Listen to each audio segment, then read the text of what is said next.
किसी भी प्रदोष के दिन, प्रदोष काल में एक बार लगा दे, उसके बाद में अपनी कामना कर कर बेलपत्री एक छोटा सा उपाय अवश्य करिएगा। अगर बच्चे कोई एग्जाम में बैठ रहे हैं या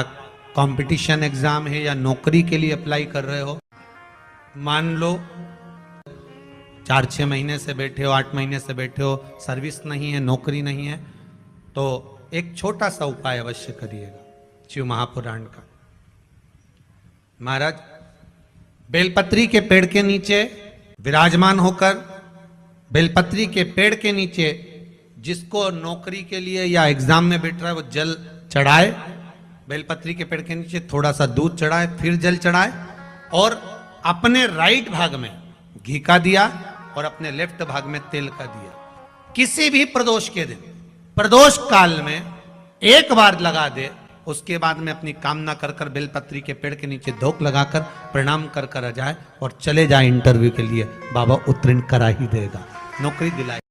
जिस दिन रविवार की प्रदोष पड़े उस दिन एक लाल वस्त्र में पीली सरसों रखकर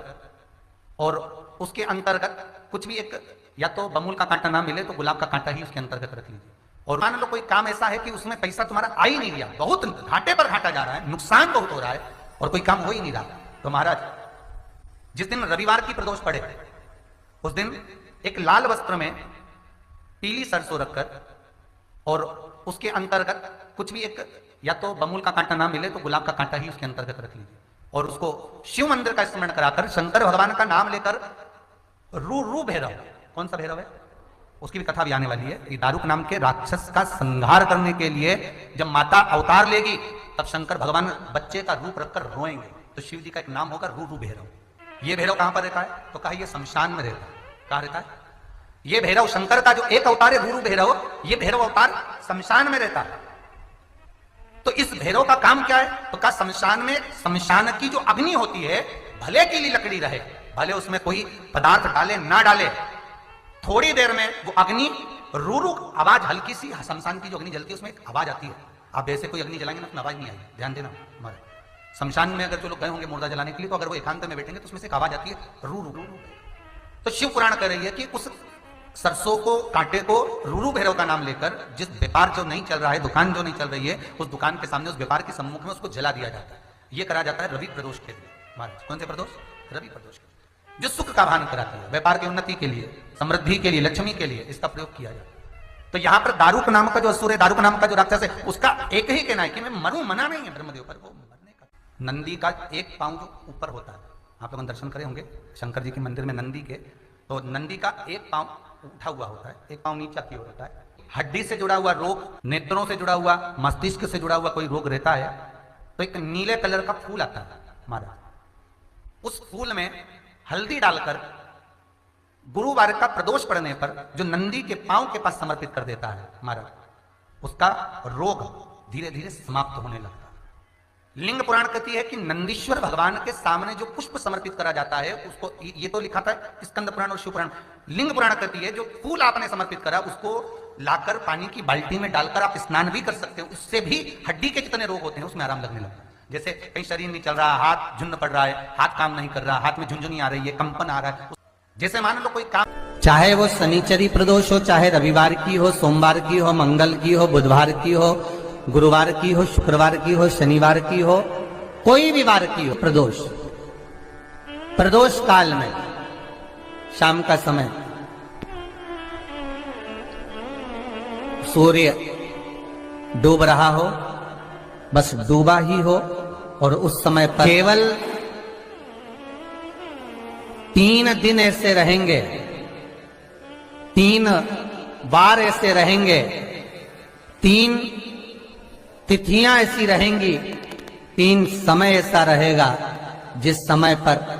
तेरे द्वारा निर्मित शूल को भी शिव धारण करेगा और जगत का कल्याण करेगा। 3 दिन, 3 तिथियां, 3 बार, 3 नक्षत्र, 3 घड़ी, 3 पल,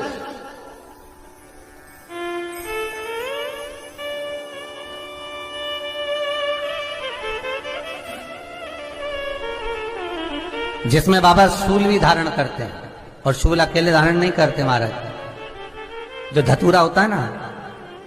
दर्शन करें धतूरे के, कांटे कांटे सा होता है धतूरा, तो वो धतूरे के साथ में बाबा शूल धारण करते हैं। बेलपत्री के शूल को, ये बहुत बहुत आनंदमय कथा है महाराज जी, जिसके जीवन में हमेशा कांटे ही मिले हैं। बेटी बड़ी हुई तो घर में मायके में दुख देखा, और मायके से गई ससुराल में तो ससुराल में दुख देखा। ससुराल में भी दुख देखने के बाद में भी पति को बहुत कुछ काम खुलवाया, बहुत धंधे खुलवाए, नौकरी लगवाई, पर वो पति बार बार छोड़ कर आ गया, बार बार तकलीफ भोग रहा है, बार बार कष्ट भोग रहा है। फिर थोड़े दिन काम करता है, थोड़े दिन छूट जाता है, फिर व्यापार में बढ़ता है, फिर छूट जाता है, फिर कोई दुकान खुलवाई, थोड़े दिन अच्छी चली, फिर वापस वहीं घर पर आकर बैठ गया। अर्थात उसके जीवन में वो शूलता चल रही है। तो बाबा देवाधिदेव महादेव कहते हैं, ये 3 घड़ी, 3 पल, 3 नक्षत्र, 3 समय, 3 दिन में जो शूल मुझे समर्पित करता है, उसके जीवन से मैं शूल हटा देता हूं। वो 3 दिन लिखे स्कंद पुराण।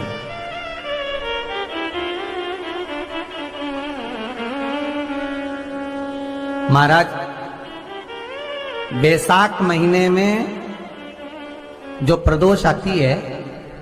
बैसाख के महीने में बहुत ध्यान से सुनना भाई, जो अपनी जिंदगी से बहुत तंग आ गए हो, परेशान हो गए हो, कष्टमय जीवन जी रहे हो, बहुत दुखी हो गए हो, उनके लिए ये स्कंद पुराण का चरित्र फिर मिले ना मिले, आप प्रेम से सुन लो भाव से। पहला, चाहे वो शनिचरी प्रदोष हो, चाहे रविवार की हो, सोमवार की हो, मंगल की हो, बुधवार की हो, गुरुवार की हो, शुक्रवार की हो, शनिवार की हो, कोई भी वार की हो, प्रदोष, प्रदोष काल में शाम का समय सूर्य डूब रहा हो, बस डूबा ही हो, और उस समय पर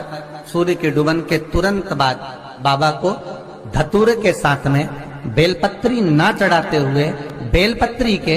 वृक्ष के 7 कांटे बाबा के शिवलिंग पर समर्पित करे जाते हैं। महाराज,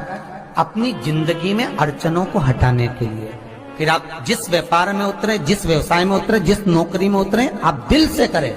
आपको तरक्की मिलेगी। आप हार नहीं सकते, नीचे नहीं आ सकते, उन्नति पर ही चढ़ेंगे। एक वैशाख मास की प्रदोष, दूसरा शिवरात्रि के दिन मध्याह्न का समय। महाराज, जो बड़ी शिवरात्रि होती है माघ की, बड़ी शिवरात्रि के अंतर्गत मध्याह्न का समय, दोपहर के ठीक 12 बजे, चाहे फिर वो कोई भी दिन हो, हमारा शिवरात्रि जिस दिन पड़ रही हो,